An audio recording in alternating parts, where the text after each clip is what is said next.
L'interview matinale, première partie. Mon invité ce matin, quelqu'un qui a déjà une grande qualité, c'est son prénom.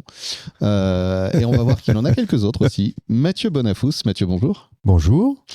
Alors Mathieu, tu viens nous parler d'un vaste projet qui aujourd'hui s'incarne directement dans une proposition musicale autour de la musique classique qui aura lieu un concert, Plusieurs concerts. Plusieurs concerts, début juillet. Oui. À Camiran. Entre deux imaginaires. C'est ça. C'est le nom du festival et de l'association qui porte ce festival. Voilà, parce que effectivement, c'est aussi une association avec beaucoup de projets dans la besace, culturels, sociaux, environnementaux, tu me disais. Tout à fait. Tu n'es pas tout seul à faire cette histoire d'ailleurs, non ? Non, on est en collectif. Voilà. C'est important le collectif en préparant. C'est très important le collectif. Voilà. Est-ce que c'est parce que tu viens du Nord ? Possible. Parce qu'il paraît. Oui, non. Le collectif dans le Nord est hors norme. Donc, j'ai appris, je suis né là-bas. J'ai vécu là-bas aussi dans une deuxième partie professionnelle. Et donc, effectivement, je suis attaché au collectif. Le collectif qui aujourd'hui se rassemble autour de la musique classique, dans cette idée de nourrir la proposition musicale dans la ruralité. Tu es arrivé, vous êtes, parce que vous êtes deux là en fait dans le studio, mais même s'il n'y a qu'un micro, vous êtes arrivés tous les deux, mari et femme, il y a 5 ans dans le coin. Tout à fait, 6 ans. 6 ans. 6 ans. Oui, on est en 2026. Et oui, donc en 2020. 2020. Au moment du confinement, on s'est installé à Camiran dans notre belle maison acquise l'année précédente. Ah oui, donc et on est resté. Vous aviez senti un peu l'urgence d'acheter en... Oui, on recherchait une maison pour accueillir nos amis et notre famille, une grande famille, à la campagne. Ouais. Et donc, on a trouvé notre bonheur à Camiran. Parce que vous arriviez au départ de Bordeaux, entre autres, dans tout un chemin. Voilà. Le dernier escale, c'était à Bordeaux. Ton job dans la vie professionnelle à avoir avec le collectif, mais pas tellement la musique d'ailleurs, puisque tu travailles pour des coopératives agricoles. Oui, tout à fait. Principalement, donc dans l'idée d'apprendre à fonctionner ensemble et de manière optimale. Exactement. Dans la performance des entreprises pour que... elles assurent leur pérennité à long terme. Et pourtant, au départ, c'est quand même la musique qui s'est invitée dans ta vie. Est-ce qu'on peut en parler un petit peu ? Ah ouais, complètement. Ouais ? Complètement. C'est-à-dire que, donc, il y a la musique qui arrive. Comment elle arrive et vers quel âge ? Alors, la musique, elle arrive un petit peu avant 10 ans, sur une initiative de ma maman, qui me propose, comme elle a proposé à mes frères et sœurs aînés, de pratiquer un instrument, et elle me propose de jouer de la flûte. J'ai dit pourquoi pas. Ouais. Et puis je me suis pris de passion et j'ai découvert que j'avais quelques facilités ou talents. Et donc, ça m'a beaucoup plu. Voilà. Donc là, tu apprends la flûte, tu travailles, conservatoire ? Conservatoire, je termine un conservatoire avec un premier prix. J'avance à pas forcer parce que j'aime bien ça. Mm-hmm. Je termine à Paris avec des professeurs qui me font répéter plutôt l'aspect musical parce que l'aspect technique était déjà acquis. Et puis à un moment donné, il faut faire un choix professionnel. D'études supérieures, on va dire. D'accord. Entre les études classiques à l'école, à l'université, etc., ou la musique classique. Et alors, qu'est-ce qui fait, parce que je le disais tout à l'heure, donc tu as travaillé dans le milieu agricole, avec des coopératives, etc. Je vois pas trop le lien avec la musique, là, pour le coup. Donc, c'est que t'as pas choisi la musique, en fait. J'ai pas choisi... Professionnellement. Voilà, j'ai pas choisi la musique en tant que profession. Parce qu'à un moment donné, j'ai considéré que j'avais pas les techniques suffisantes pour devenir un bon professionnel. Bon, c'était un choix que j'ai fait à 18 ans. Ok. Mais est-ce que c'est raisonnable de faire ce choix à 18 ans ? À un moment donné, il fallait faire un choix. Voilà, donc j'ai fait le choix de faire des études supérieures non musicales, mais de poursuivre ma pratique musicale. Donc j'ai fait une faculté qui me permettait aussi de pratiquer ma musique. Que si j'avais fait, une école d'ingénieur, j'aurais dû faire peut-être une croix sur ma musique, ce que je voulais pas faire. Voilà. Oui, finalement, c'est faire cohabiter les deux. Exactement. Et Et ça, on peut faire une petite parenthèse, mais je me souviens de quand je fréquentais le milieu musical bordelais, plutôt le milieu rock, machin, blabla. Par moments, je me demandais où était passée vraiment la passion, c'est-à-dire le fait d'avoir une pratique sans chercher forcément à gagner sa vie de cette pratique, juste parce qu'il y a une espèce d'urgence à faire et à continuer. Ça apporte tellement de bonheur de réussir un morceau, donc de travailler ce morceau donc avec des heures de travail, mais surtout au moment où on l'exécute, c'est un bonheur qui est sans équivalent. Donc on n'est plus sur juste le plaisir, on est sur le bonheur. Donc je dis souvent, la musique c'est 98% de labeur et 2% de bonheur extrême. C'est-à-dire que quand ces 2% arrivent, par contre... Ah oui, c'est l'extase. Donc là, après, on est sur un petit nuage. Ouais. Voilà. Et ça valait bien ces 98% ça fait beaucoup de labeur. Oui, ça récompense largement les 98% de labeur. Donc toi, finalement, le bonheur, il n'est pas forcément lié à la performance, il découle du travail et de l'exécution, mais après, il y a un moment où il faut que ça se libère et que ça vive. Exactement, c'est la façon aussi de libérer ses émotions, son énergie. Donc cette musique, elle t'accompagne tout le temps dans ton chemin.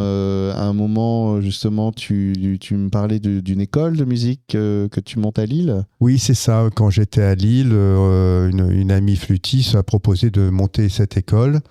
Donc j'ai été le premier flûtiste à être dans cette association et j'ai été aussi le président pour gérer cette activité-là. Et donc c'était une petite école de 6-8 musiciens et on faisait un programme annuel et on se produisait en fin de programme, donc au printemps, dans plusieurs lieux. Et c'est ça qui t'amène vers... parce qu'il y a ça aussi, là, j'aimerais quand même qu'on en parle, de ce championnat européen de brass band, de cette organisation, parce qu'il y a une anecdote qui est... tu sais quoi, parce qu'on arrive bientôt à la fin de la première partie, donc cette anecdote assez énorme, parce que moi je savais même pas que c'était possible et que ça existait, on en parlera plutôt dans la deuxième partie, on prendra le temps de développer. Mais avant, pour ceux qui prennent leur voiture, j'aimerais qu'on revienne quand même sur ce festival de l'entre-deux imaginaire, de donner les dates et les contacts, voilà, et puis de raconter rapidement, on développera plus aussi le sujet dans la deuxième partie. Mais donc, c'est 2 jours, 3 et 4 juillet. Oui, c'est 2 jours. Alors, en fait, c'est le vendredi soir avec un concert inaugural qui sera proposé par Vox Cantoris de Jean-Christophe Cando, qui est le parrain de cette première édition. Et je le remercie chaleureusement parce qu'il m'aide beaucoup à monter ce programme. Et le samedi, de l'après-midi jusqu'à la soirée, où il y aura 4 concerts. Ok. Voilà, essentiellement des jeunes. Donc, du Conservatoire supérieur de musique de Bordeaux, en fin de cycle de formation, qui viendront. Donc un quatuor et un trio. Pardon ? Ça joue quand même, oui. Ouais. Et puis aussi les écoles de la région, locales, qui sont associées à ce festival. Donc, je n'ai pas encore les réponses de tout le monde, mais on aura un concert d'ouverture le samedi après-midi qui seront consacrés aux écoles locales. Voilà. Donc tout ça, pour ceux qui vraiment sont déjà en train de faire battre leurs essuie-glaces et tout ça, notez quand même pas au volant que si vous souhaitez des infos, suivre un peu l'actu de l'association aussi, parce qu'il y a d'autres projets qui vont émerger ensuite, c'est Entre Deux Imaginaires. Il y a une page Facebook, il suffit de taper dans Facebook Entre Deux Imaginaires. Il y a aussi une page Hello Asso, parce que le concert d'ailleurs est gratuit, mais sur réservation. C'est entrée gratuite, mais sur réservation pour qu'on puisse gérer un peu le flux des personnes. Ouais. Voilà. D'accord. Ça sera en plein air et aussi à l'église. Donc pour de la musique plutôt lyrique et en plein air pour de la musique dite classique avec une variété de compositeurs, donc avec des petits morceaux de 10-15 minutes. C'est pas le concert classique où on a l'entrée et le plat dessert, c'est une variété de musique classique pour que les gens puissent découvrir la richesse de cette musique en ruralité. Et voilà. Et on va continuer à en parler dans la deuxième partie et on parlera, si tu veux bien aussi, de ce truc avec ces championnats européens de brass band. Déjà, je ne savais pas.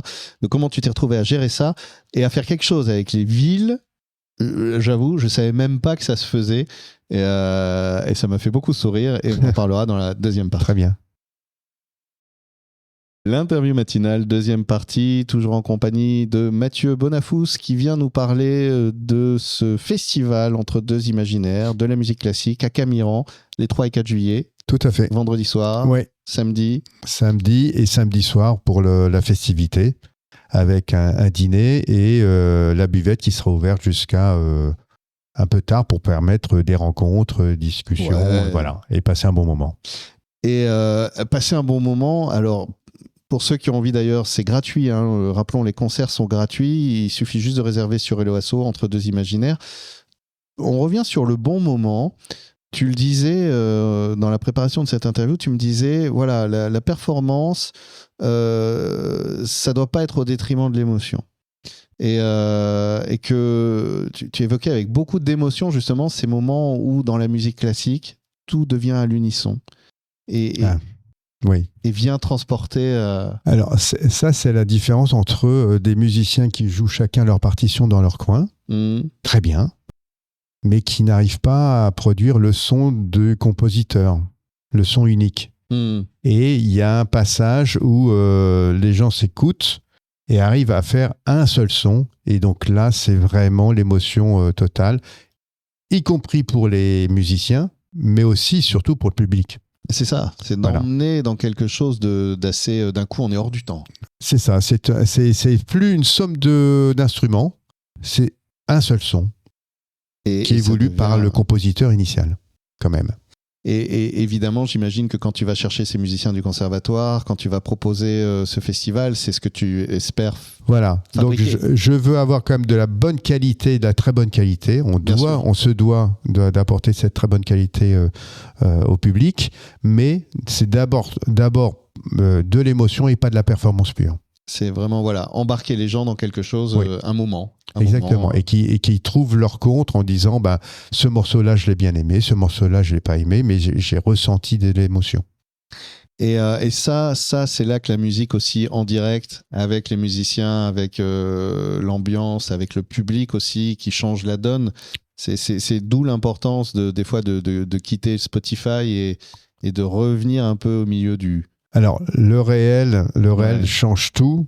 Et le contact entre des musiciens et son public change tout, quoi, par rapport à une musique enregistrée ou je sais pas quoi. Donc, c'est un échange entre le public qui va aimer, pas aimer, qui va et les musiciens qui vont le ressentir. Donc ça va être important. En fonction, ça va changer. De toute façon, un concert, c'est les musiciens, c'est autant le public que les musiciens. Exactement. Donc c'est le public qui donne envie aux musiciens de jouer aussi. Donc il y a vraiment un échange particulier.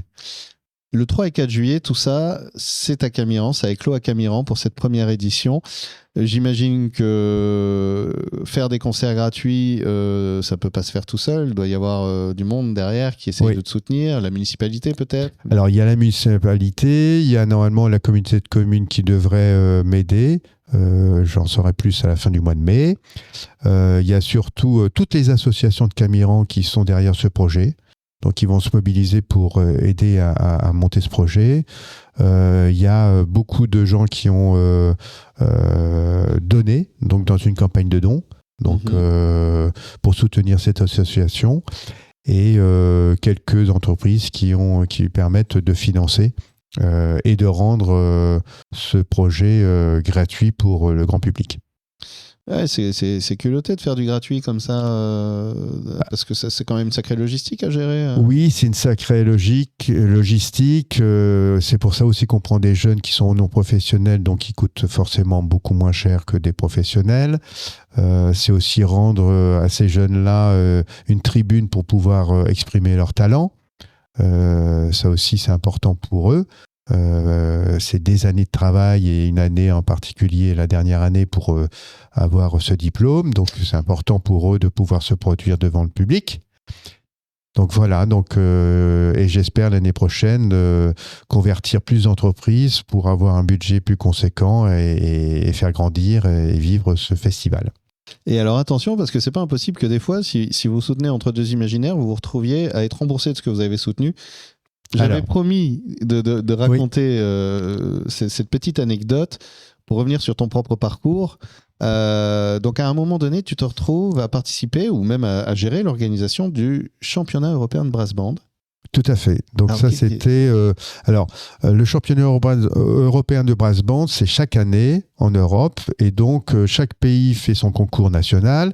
Et le vainqueur du pays va rencontrer les autres pays dans un lieu qui peut être en Allemagne, en Suisse, aux Pays-Bas, etc. Et c'était en France. C'est une sorte de l'Eurovision C'est l'Eurovision des brass bands. Donc les brass bands, c'est un orchestre de 50 personnes, donc cuivre, mais qui se produit en salle. Différemment de la fanfare qui se produit en extérieur. Et donc, Lille est amenée à se porter candidat pour organiser la première fois en France. Mm-hmm. Et donc, des amis musiciens me disent, tiens, est-ce que tu voudrais pas nous aider à tenir cette association-là ? Tu connais la musique, mais t'es pas dans le milieu, etc. Tu seras d'une grande aide. J'ai dit, OK. Donc, j'ai pris la présidence de cette association. Et donc, effectivement, le premier travail, c'est de trouver les financements. Ah oui. Que c'est un très gros budget. Il y a un cahier des charges très strict du championnat européen des brass bands, qui en fait un événement important quand même dans l'année. C'est plusieurs milliers de personnes qui viennent écouter ça. Et donc, j'ai promis à tous les financeurs publics que puisqu'il y a une billetterie, que si je gagnais de l'argent, je redonnerai à toute concurrence de leur participation l'argent que j'ai gagné. Quelle drôle d'idée. C'était mon engagement moral, et c'est surtout que c'est de l'argent public. Donc cette association-là, elle n'avait qu'un objectif, c'est d'organiser, et ensuite elle disparaissait. Donc s'il y avait de l'argent qui avait été gagné, il fallait qu'il revienne aux gens qui m'ont fait confiance. Voilà. À l'argent public. Et donc, je suis allé revoir les collectivités territoriales pour leur dire, voilà, j'ai de l'argent, je vais devoir vous redonner de l'argent. Et alors, c'est accueilli parce que... C'est la première fois qu'ils entendaient ça. Hein. Moi, c'est la première fois que je savais même pas que c'était possible. Voilà, en fait. Donc si, c'est tout à fait possible. Donc c'est un peu compliqué parce qu'il faut... Ils n'ont pas l'habitude. Non, d'abord, c'est pas leur habitude. On m'a dit de garder l'argent. J'ai dit, mais non, c'est pas mon argent, c'est l'argent public, je le rends. Voilà. Je ne vais pas me payer un gueuleton, etc. C'est votre argent, c'est l'argent du public, je le rends. Les sponsors privés, eux, ils avaient un deal commercial, donc c'est bon, mais le public, je le rends. Et donc, ils étaient un peu compliqués, un peu embêtés parce qu'il faut avoir une délibération pour pouvoir accueillir le règlement dans la caisse du Trésor public. Et parfois, ça prend plusieurs mois. Mais oui, mais ça a dû être, j'imagine, des discussions de couloir. Je pense qu'il y en a un ou deux qui est tombé dans les pommes. Non, mais je vous assure, gardez l'argent. J'ai dit, mais non, c'est votre argent. Vous m'avez fait confiance, j'ai gagné de l'argent, donc j'ai moins dépensé que je prévoyais, donc je vous rends l'argent. C'est tellement logique pour moi, mais pour eux, c'était un peu compliqué. Bon, voilà, c'est être gardien de l'argent public. Et j'ai envie qu'on en parle parce que je trouve que ça participe de la beauté de la démarche en fait, et je me dis voilà, aujourd'hui Mathieu, dans ce positionnement, tu viens nous proposer à Camiran 2 jours de musique dans cette envie-là, dans cette humanité-là, dans ce plaisir-là. Et maintenant, à nous de te rendre l'appareil en réservant là tout de suite sur Hello Asso ce concert gratuit. En réserve, c'est gratuit. C'est pareil. C'est de la générosité tout ça quand même. On est plus habitué. Oui, il faut pas qu'il y ait de frein économique pour que les gens viennent en disant il faut payer, etc. Je veux pas de frein économique. Après, il y aura un chapeau qui sera distribué au public. Et, chacun donnera en fonction de ce qu'il a envie de donner et de ce qu'il peut donner. Voilà. Donc, Et tout ce qui vous reste maintenant, alors ça peut paraître un peu lointain, mais le temps passe vite. On est déjà au début mai et on sait que juillet, c'est demain. Ça va vite arriver. En tout cas, rendez-vous entre deux imaginaires sur Hello Asso tout de suite pour réserver votre moment. Pour découvrir ou redécouvrir des titres de musique classique qui vont vous transporter, portés par des musiciens qui auront plaisir à partager. Il y aura un beau repas, il y aura de la convivialité, de la joie, du bonheur. Oui, normalement, ça devrait être bon. Entre deux imaginaires. Exactement. Donc Merci. ça permettra de rêver à plein de choses. Ouais, merci Mathieu. Merci à vous. Et oulala, mais pardon, j'avais juste oublié un truc, tu m'en as parlé en plus. Enfin, vous êtes tous les deux là. Le lieu aussi, il y a un théâtre de verdure? Alors exactement, donc la particularité c'est qu'il y a une scène en plein air, donc un théâtre de verdure qui est assez exceptionnel. Et donc on va l'utiliser, on l'utilise déjà pour plein de manifestations, mais on va l'utiliser pour le festival. Donc c'est au théâtre de verdure, c'est ça? Alors il y aura Comment au théâtre de verdure et également dans l'église classée, dont le porche est classé, des concerts lyriques. Donc, à deux endroits. Maintenant, en plus, on sait qu'il y a des très beaux lieux. Voilà, on a toute l'info alors. Exactement. Alors cette fois-ci, rendez-vous, on coupe le micro et rendez-vous tout de suite sur Hello Asso, entre deux imaginaires, pour réserver votre journée ou votre week-end.